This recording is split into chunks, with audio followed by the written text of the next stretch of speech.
Session हुआ है उसका डिटेल एक्सप्लेनेशन आपके सामने प्रेजेंट करने जा रहा हूं। पूरे 100 क्वेश्चंस का डिटेल एनालिसिस किया जाएगा and this analysis is being done on the part of Vajiram which is one of the finest civil service exam preparation academy in Odisha. So Vajiram academy में आप सबका स्वागत है। चलिए शुरू करते हैं third part of OPSC prelims paper analysis being conducted by Vajiram IAS academy. एक बार देखिए OPSC civil service commission prelims 21 paper analysis. आप चलते हैं पार्ट 3 की तरफ जिसमें क्वेश्चन नंबर 51 से लेके क्वेश्चन नंबर 75 तक कवर किया जाएगा। आगे चलते हैं। What was the term used for religious officer in Mughal administration? Mughal administration में रिलीजियस ऑफिसर को क्या कहा जाता था? सो मीर ए समन नहीं, मुहातशिब यस, मीर ए आतिश नहीं, मीर ए बहर नहीं, इट वाज मुहातशिब। और इसके लिए आपको कुछ नहीं, आपने अगर अच्छे से पढ़ाई करी है, क्वेश्चन सॉल्व किए हैं तो आप इस क्वेश्चन को सॉल्व कर पाएंगे। बहुत टफ क्वेश्चन नहीं था according to my opinion. Now British concluded treaty of Surat in 1775 किसके साथ? नारायण राव। इट वाज नारायण राव, यहां पे स्पेलिंग मिस्टेक है, अपॉलॉजीज। नारायण राव, माधव राव, रघुनाथ राव, विनायक राव, अगेन यहाँ स्पेलिंग मिस्टेक है। It was none other than Raghunath Rao. एक बार देखते हैं फर्स्ट एंग्लो मराठा वॉर का टाइम देख लीजिए, 1775 से 1782 तक चलता है। नाना फडणवीस, सवाई माधवराव, रघुनाथ राव यहाँ पे हैं। Maratha chiefs British and Mahadji Scindia, Warren Hastings. ये आप देखेंगे एंग्लो मराठा वॉर के बारे में दिया हुआ है। अलग अलग लोगों के टाइम में अलग अलग लड़ाइयाँ हुई हैं और सेंटर ऑफ डिस्प्यूट कौन थे, वो कौन कौन से लोग थे जो इस लड़ाई के केंद्र में थे। The war began with treaty of Surat and ended with treaty of Salbai. Both the sides were equally good and no one won. और ये मराठा पावर को के डिक्लाइन का टाइम आ चुका था, क्योंकि सबको डिक्लाइन कर मैसूर किंगडम को डिस्ट्रॉय करने के बाद से east India company hello bent थी कि किस तरीके से मराठा पावर को डिस्ट्रॉय किया जाए। तो जो लड़ाई 1775 में शुरू हुई वो 1782 में खत्म हुई और इस तरीके से बहुत मराठा पावर जो बहुत तेजी से राइज कर रहा था और ये माना जाता था कि उस समय इंडिया में अगर कोई ब्रिटिश हुकूमत को या ईस्ट इंडिया कंपनी को रोक सकता था, so that was none other than Marathas. But the sorry state of affair, they were not united against a foreign enemy. So first Anglo Maratha war. आगे, which of the following land revenue settlement was first to have concluded with village community? बहुत easy question है। Permanent settlement village के साथ नहीं होता था। महलवाड़ी, महल का मतलब होता है विलेज, महल का मतलब वो महल और पैलेस नहीं होता। महलवाड़ी सेटलमेंट का मतलब क्या होता है? महल मतलब village. So Mahalwari settlement clear cut answer है। रोहतवाड़ी और none of these, Ryotwari settlement नहीं था, इट वाज महलवाड़ी सेटलमेंट था। एक बार देख लेते हैं land revenue system during British India, क्या क्या प्रोविजंस थे।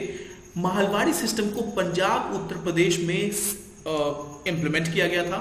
परमानेंट सेटलमेंट को बंगाल, बिहार एंड ओडिशा में सेटल किया गया था और रोहतवाड़ी सेटलमेंट को बॉम्बे एंड मद्रास में किया गया। अब लॉजिक ये है कि पंजाब एंड यूपी में महलवाड़ी सिस्टम क्यों कर रखा गया? अगर आज भी देखेंगे 2021 में, आज कई साल बीत चुके हैं, आज़ादी को हम 75 साल कंप्लीट कर चुके हैं, आज भी पंजाब, उत्तर प्रदेश, हरियाणा, ये सारे स्टेट जो है एग्रीकल्चरल स्टेट थे। सो पंजाब एंड यूपी में विलेज कम्युनिटी बहुत स्ट्रांग थी और महलवाड़ी सिस्टम स्टैब्लिश किया गया। Now types of land revenue policy under British. Permanent settlement को स्टैब्लिश किया था lord Cornwallis. Ryotwari settlement Thomas Munro. Mahalwari system lord William Bentinck. ये देख लीजिएगा महलवाड़ी सिस्टम, रोहतवाड़ी सिस्टम और परमानेंट सेटलमेंट के फीचर क्या क्या थे। परमानेंट सेटलमेंट में zamindar collected tax, zamindar land owner बन गए। 60% कलेक्टेड, 60 जो भी फसल होती थी उसका 60% कलेक्ट किया जाता था। टैक्स देना कंपलसरी था और टैक्स को कैश में ही पे करना था। महलवाड़ी सिस्टम में विलेज जो है पूरे गांव से घर घर जाके टैक्स कलेक्ट करता था। टैक्स को डिवाइड किया जाता था विलेज इनटू विलेज यूनिट्स।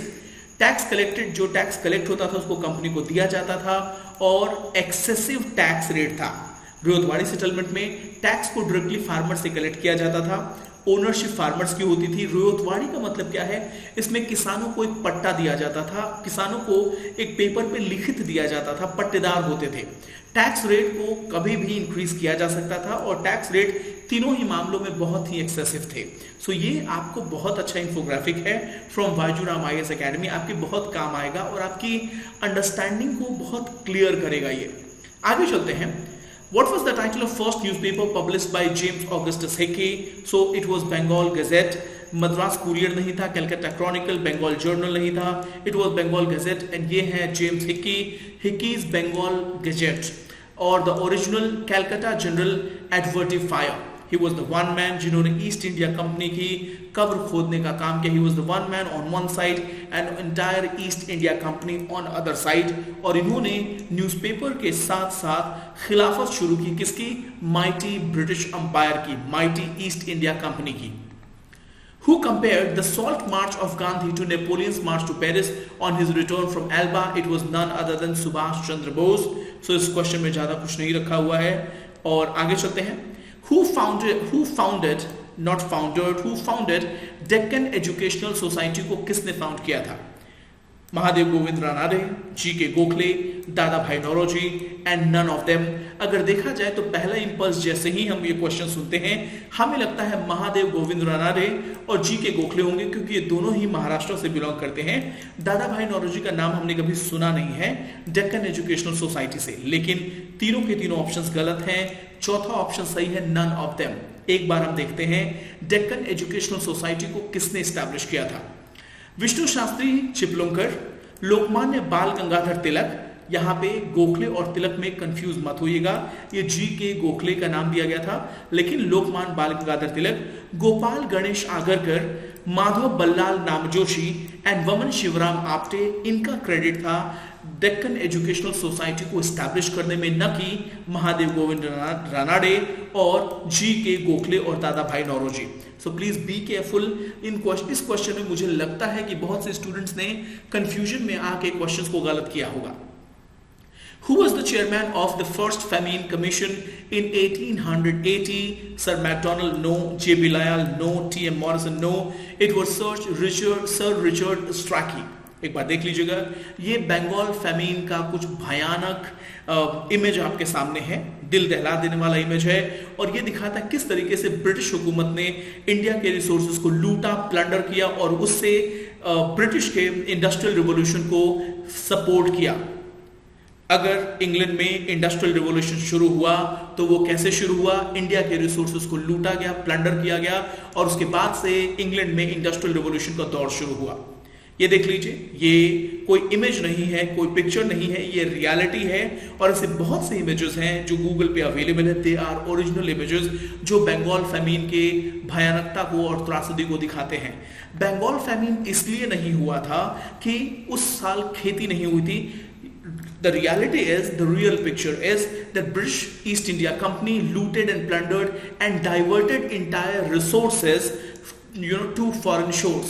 इसके चलते फैमीन कमीशन को एस्टैब्लिश किया गया 1880 में, but it was merely an eyewash. इसके बाद भी कुछ नहीं हुआ और इंडिया में लगातार फैमीन्स होते रहे। बंगाल में तो ये हमेशा होता रहा, आज़ादी के कुछ साल पहले तक होता रहा, वर्ल्ड वॉर के दौरान हुआ और इस तरीके से बंगाल जो कभी मतलब बहुत ही रिचेस्ट स्टेट हुआ करता था, वो एक फैमिस्ट और स्टार्व्ड स्टेट में कन्वर्ट हो गया।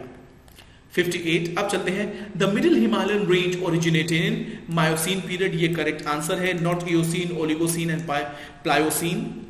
Which of the following is not an example of block mountain? Western Ghat mountains block mountains नहीं है। Watches, Salt Range and Sierra Nevada, they are the example of block mountains, but Western Ghat block mountains का example नहीं है, they are free, बिल्कुल ऐसे। Which of the following tributaries of Indus river emerges from Pir Panjal Range? So Pir Panjal Range से निकलने वाली जो नदी है वो है Jhelum. It is not Sutlej, Ravi, Chenab. ये कंफ्यूजन वाला क्वेश्चन था, मैं आपको इमेज दिखा देता हूँ। ये देख लीजिए, आपकी 5 नदियां हैं, इंडस, झेलम, चेनाब, रावी, सतलुज और 20। इसको याद करने का तरीका क्या है? इंडस जो है आप समझिए रॉयल बैंक ऑफ स्कॉटलैंड और ICJ। रावी, 20, सतलुज ये इंडिया आती हैं, इंडस, चेनाब, झेलम ये पाकिस्तान जाती हैं। ये सबसे अच्छा तरीका है याद रखने का।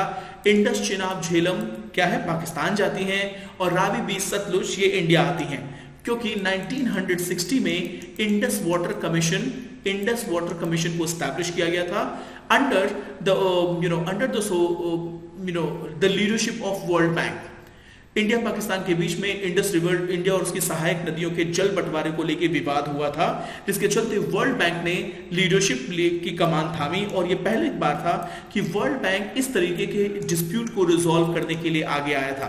1960 Indus water treaty, Indus Chenab Jhelum, इसका पानी जो है पाकिस्तान के लिए है, और रावी बीस सतलुज इनका पानी इंडिया के लिए। So this is the basic information. अभी हम ज्यादा डेप्थ में नहीं जाएंगे क्योंकि हमारे लगभग 40 क्वेश्चंस बचे हुए हैं। ये देख लीजिए एक बार, ये पीर पांचाल रेंज में आपको झेलम नदी दिखाई देगा, तो sketch of Pir Panchal range एक बार ध्यान से देखिए। और उसके अलावा आप और क्या देख सकते हैं, जम्मू एंड कश्मीर में जो बाइफर्केशन हुआ है लद्दाख एंड जम्मू कश्मीर का। विच of the following pair is not correctly matched, किसने कौन कौन सी चीजें सही तरीके से मैच नहीं हुई हैं? क्या कामे ये रिवर है? नहीं है। लैपीज क्या ग्राउंड वाटर है? बजादा क्या ये हवा है, विंड है? स्टैग क्या ये सी वेव से रिलेटेड है? यस, ये तीनों ही सही से जुड़े हुए हैं, सिर्फ इसको छोड़ के। कामे इज नॉट रिवर। एक बार देखते हैं। स्टैग का मतलब क्या है? समुद्र से आने वाली जो लहरें हैं वो आसपास के चट्टानों से टकराती हैं और कुछ इस तरीके का एक स्ट्रक्चर बनाती हैं जिसको स्टैक कहते हैं। स्टैक मतलब एक के ऊपर एक चीजों को रखना, वो स्टैक कहलाता है। तो ये हुआ स्टैक, समुद्र से आने वाली लहरें। स्टैक मतलब पत्थर से लगातार टकराती हैं, उनको तोड़ती हैं, उनको विदरिंग करती हैं, इरोड करती हैं, और कुछ इस तरीके का स्ट्रक्चर आता है। तो सी वेव से रिलेटेड है स्टैक। उसके बाद से बजादा, ये देखिए फॉल्ट ब्लॉक माउंटेन, ये क्या है? ये इरोड करती है जितना भी यहाँ सैंड है, ग्रेवल है, जो भी मिट्टी है, ये बजादा विंड का नाम है, और ये सब इसको उड़ा के लेके जाती है माउंटेनियस रीजन में। ये देख लीजिए, ये हुआ आपका क्या? कामे है, ठीक है, ये कामे है। It is not water, it is not related to water river. और लैपीज क्या है? लैपीज कुछ इस तरीके के दिखते हैं। इसके अंदर में आपको वाटर सोर्सेज दिखाई देंगे। ये इमेज से बिल्कुल समझ में नहीं आएगा, आपको गूगल में जाके पढ़ना पड़ेगा, विकिपीडिया पे पढ़ना पड़ेगा। सो करेक्ट ऑप्शन इज कामे is not river, it is landform. ये लैंडफॉर्म है, एक तरीके का लैंडफॉर्म है created by natural processes. Which of the following is not correctly match, इसमें से कौन सा करेक्टली मैच नहीं है? बेंगुएला करंट साउथ अटलांटिक में है, इर्मिंगर करंट नॉर्थ पैसिफिक में है, पेरू करंट साउथ पैसिफिक में है, मोजाम्बिक करंट इंडियन ओशन में है। बाकी सब सही है, ये सही नहीं है। एक बार हम कोल्ड एंड वार्म करंट को देखेंगे। एक बार देखिए, ये हमारा इर्मिंगर करंट का ये लोकेशन देखिए, ये ग्रीनलैंड के आसपास है। यहां आपको कहीं पैसिफिक ओशन दिख रहा है? पैसिफिक ओशन आपको कहीं भी दिख रहा है? This is not the location of Pacific ocean, ये अटलांटिक ओशन का एरिया है। ये डेनमार्क स्ट्रेट है, ये ग्रीनलैंड है, ये वेस्ट ग्रीनलैंड करंट है, बैफिन बे है, लैब्राडोर करंट यहां से आता है, और यहां से कनाडा का एरिया है, यहां से इंग्लैंड शुरू हो जाएगा। ये इंग्लैंड की पूंछ देख लीजिए। So this is not in north Pacific, ये क्वेश्चन गलत है। बाकी करंट जो है वो सही है। देखते हैं कैसे। ये देख लीजिए, ये पेरू करंट है साउथ अमेरिका के आसपास, ये पैसिफिक का एरिया है, और ये ग्रीनलैंड देखिए, यहां पे इर्मिंगर करंट है। यहां पे इर्मिंगर करंट को देखिए एक बार, ये Irminger current that is under Atlantic ocean, not in Pacific ocean. Peru current कहां पे है? पेरू करंट आपके ईस्ट पैसिफिक में दिखता है। देखिए यहां पे पेरू करंट है साउथ पैसिफिक में है। और क्या है? मोजाम्बिक करंट को एक बार देख लेते हैं। मोजाम्बिक इसमें दिखाई ना दे शायद। ये सारे बेंगुएला करंट को देख लीजिए, ये कोल्ड एंड वार्म करंट का मैपिंग है। ध्यान दीजिएगा, आपको काम आ जाएगा आगे। विच of the following is not correctly matched? Tulbul project Jhelum river पे है, कोटेश्वर प्रोजेक्ट ताप्ती रिवर पे है, दुल्हस्ती प्रोजेक्ट चिनाब रिवर पे है, सरदार सरोवर नर्मदा पे है, सबको जानता है। Koteshwara project is not on Tapti river, ठीक है। Koteshwar project is not on Tapti, ठीक है। In which of the demographic transition stage intensive subsistence farming prevalent होता है? Stage 1, stage 2, stage 3, stage 4। जैसे जैसे कोई इकोनॉमी ग्रो करती है, सबसिस्टेंस फार्मिंग का मतलब क्या है कि आप अपने लिए सिर्फ उगाते हैं, आपको कोई मार्केट में बेचना नहीं है, आपको रखना नहीं है, आप उतना ही अनाज और फसल उगाते हैं जितना आपके काम में आ सकता है, जितने की आपको जरूरत है। ऐसा क्यों करते हैं? क्योंकि इकोनॉमी बहुत ग्रो नहीं कर रही, लोग कम हैं, पॉपुलेशन कम है, पॉपुलेशन कंट्रोल्ड है, आपके परिवार में बहुत लंबी चौड़ी फैमिली नहीं है, तो जब कहते हैं ना आवश्यकता आविष्कार की जननी है, necessity is the mother of invention, उसी तरीके से जब पॉपुलेशन कम है, बहुत ज्यादा क्राउड नहीं है, इंडस्ट्रियली डेवलप नहीं है कंट्रीज, उस समय आप इंटेंसिव सबसिस्टेंस फार्मिंग करते हैं। कब? स्टेज 1 में, स्टेज 2 में। स्टेज 1 में क्यों नहीं? क्योंकि स्टेज 1 में आप सबसिस्टेंस फार्मिंग की तो बात छोड़ दीजिए, स्टेज 1 में आप क्या करते हैं? स्टेज 1 में आप बहुत ही बेसिक टूल्स के साथ फार्मिंग की प्रैक्टिस को शुरू करते हैं, right? Stage 2 is the right answer, question number 60 इसका, क्वेश्चन नंबर 66 का।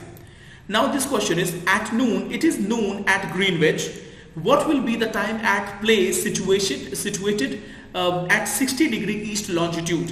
एक बार हम दिखाते हैं इसको, ये 4 PM आंसर कैसे होगा। ये देखिए, ये हुआ ग्रीनविच मेन टाइम, ठीक है, ये है प्राइम मेरिडियन, और उसके बाद से अगर इसको ध्यान से देखेंगे तो ये 15 डिग्री से यहाँ पे मैपिंग की गई है, ये 0 to 15, 15 to 30, 30 to 45, 45 to 60, और इस तरीके से ये 180 तक जाता है, और क्योंकि पूरा सर्कल जो है 360 डिग्री का है, तो 180 इधर 180 इधर। अब एक सीधा सा कैलकुलेशन क्या है कि यहां से जब आप इस तरीके से बढ़ते हैं, ग्रीनविच से आप बढ़ते हैं कहां पे? 60 डिग्री ईस्ट लॉन्जिट्यूड। पूरा का पूरा परिक्रमा कितना होता है? एक सर्कल, ये देखिए 360 डिग्री का होता है। ऐसे कर लेते हैं, 90 degree, 90 degree, 90 degree, 90 degree, 90 into 4 is equal to 360 degree.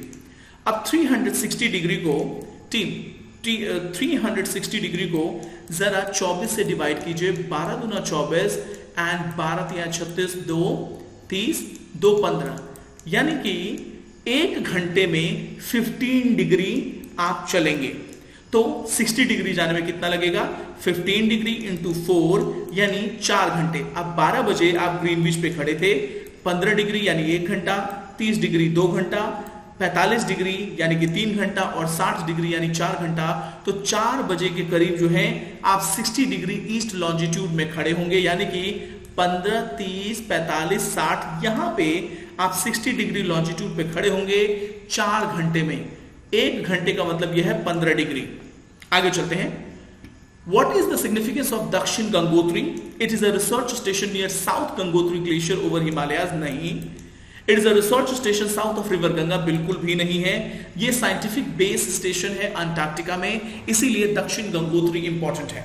इस बार बहुत से क्वेश्चन पूछे गए हैं जो एक्सपेक्टेड नहीं थे, और बहुत ही इजी क्वेश्चन है, बट बहुत ही ट्विस्टेड क्वेश्चन है, बट अच्छे हैं, बहुत अच्छा। I really like this question, बहुत ही इजी बट कंफ्यूजन क्रिएट करने वाला, और बहुत से लोग ओवर कॉन्फिडेंस में मारे गए होंगे इस प्रीलिम्स एग्जामिनेशन में। दक्षिण गंगोत्री को देखिए, India's first research base in Antarctica, HSM 44, ये देख ले, scientific base station in Antarctica, Dakshin Gangotri. कुछ ऐसा दिखता है दक्षिण गंगोत्री। इंडिया में El Nino is very often associated with a good monsoon, weather with heavy rain and good yield crops. नहीं बाबा, एल नीनो जो है जब भी आता है तो बैड मॉनसून वेदर लेके आता है, रेनफॉल कम होता है और क्रॉप फेल्योर होते हैं, क्योंकि क्रॉप रेन से एसोसिएटेड है, और हमारा कंट्री जो क्या है मॉनसून पे बेस्ड है, मॉनसून पे डिपेंडेंट है up to a large extent. So 69 question का आंसर है bad monsoon weather with low rain and crop failure. कुछ इंफोग्राफिक मैंने ऐड किया है। Monsoon arrives, El Nino to follow soon. El Nino, the Pacific Ocean weather pattern, will probably reduce monsoon rainfall in India this year, hurting summer crop production. Derivatives broken news, ये आपको information छोड़ दीजिए। Simply El Nino Pacific ocean weather pattern क्या करेगा? ये monsoon rainfall को impact करेगा India में। Monsoon arrives at El Nino to follow soon, ठीक है। और ये देख लीजिए, the scourge 20% drop in rainfall seen in some El Nino years, 10% rain deficit in 6 previous years, 18% drop in sugarcane output in 2010, 15% drop in monsoon rainfall, 10% decrease in summer crop, 90% of all Nino since 1880 have caused below normal rainfall, and 65% ने drought create किया है। हो सकता है Bengal feminine में भी El Nino का हाथ रहा हो, ठीक है।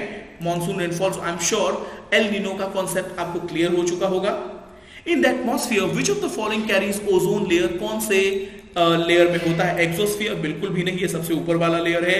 आयोनोस्फीयर बिल्कुल भी नहीं। Stratosphere, troposphere, yes it is stratosphere. Stratosphere यहां दिख रहा है और ये रहा आपका ozone layer. Okay, which of the following is a predominant species of deciduous forest of Odisha? ये बेसिक क्वेश्चन है। साल ट्री जो है प्रिडोमिनेंट स्पीशीज है डेसिडुअस फॉरेस्ट ऑफ ओडिशा का। Slash and burn cultivation is related to which of the following? Subsistence cultivation, intensive cultivation नहीं, extensive cultivation नहीं, subsistence, commercial cultivation बिल्कुल भी नहीं। स्लैश एंड बर्न का मतलब क्या है? स्लैश एंड बर्न का मतलब यह है कि आप खेत में होने वाले खरपतवार, पेड़ पौधे और जो भी फसल हुई उन सबको काटने के बाद से उस पूरे खेतों में और जो रेजिड्यूज है उसमें आग लगा देते हैं। उससे क्या होता है? उससे ऐसा माना जाता है कि इसकी राख से इसे मतलब ये एंशिएंट टाइम से चला आ रहा है ये प्रैक्टिस और आज भी प्रेवलेंट है, बट अब इसको रोक लगाने की कोशिश की जा रही है क्योंकि इससे बहुत इसके नेगेटिव साइड इफेक्ट भी हैं। So slash and burn cultivation subsistence cultivation के लिए यूज होता है। कमर्शियल के लिए अगर होगा तो आप इस तरीके के काम नहीं करेंगे। एक्सटेंसिव कल्टीवेशन होगा तो आप स्लैश एंड बर्न यूज नहीं करेंगे। ये देखिए ये स्लैश एंड बर्न का एग्जाम्पल है और इस मिट्टी को जलाने के बाद छोड़ दिया जाएगा कई सालों तक। उसके बाद से नया पेड़ पौधा उगेगा और नया वेजिटेशन ग्रो करेगा, बट ये एक साल में नहीं होता, कई साल लग जाते हैं। स्लैश एंड बर्न के बाद से उस लैंड की फर्टिलिटी और वेजिटेशन ग्रोथ में। The ideal of welfare state in Indian Constitution is enshrined in that is under directive principle of state policy, not in preamble, fundamental rights and 7th schedule of the Constitution. It is under directive principles of state policy. एक बार देख लीजिएगा, socialist principles, Gandhian principles and liberal principles।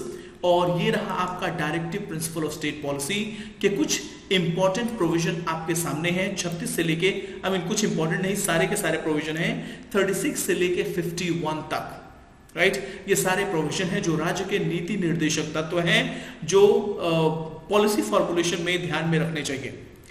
Who as per the provision of the Constitution declares an area as a scheduled area? It is none other than President of India. President of India के पास power है कि वो किसी भी area को scheduled area घोषित कर सकते हैं। It is not the power of Prime Minister, Governor और Speaker of the Legislative Assembly। ये 5th शेड्यूल है और ये 6th शेड्यूल है। 6th शेड्यूल में आपके असम, मेघालय, त्रिपुरा और मिजोरम आते हैं और 5th शेड्यूल में बाकी सारे एरियाज आते हैं जिनको शेड्यूल एरिया का नाम दिया जाता है। मेनली 10 स्टेट्स हैं, आंध्र प्रदेश, छत्तीसगढ़, गुजरात, हिमाचल, झारखंड, मध्य प्रदेश, महाराष्ट्र, उड़ीसा, राजस्थान और तेलंगाना। ये 5th शेड्यूल के स्टेट्स हैं और ये 6th शेड्यूल है असम, मेघालय, त्रिपुरा और Mizoram. The concurrent list of the Constitution was adopted from Australia। ये देखिए बिल्कुल sources of Indian constitution, Australia से हमने क्या लिया है, concurrent list, joint sitting of 2 houses of the parliament. I am sure ये इंफोग्राफिक आपको देख के बहुत अच्छा लगेगा और ये हार्ड वर्क जो किया है वो हमारी टीम ने किया है एट बायजूराम IAS। ये आपके लिए है, इसको लीजिए, इसका PDF डाउनलोड कर पाएंगे आप और YouTube चैनल पे ये सारे वीडियोस देख पाएंगे। आपको पर्सनली भी भेजा जाएगा एकेडमी की तरफ से। तो ये रहा 3rd पार्ट का overall 75 question. Thank you so much. God bless you all, and we will come up with the 4th set of questions in a short while. Thank you so much. Bye bye.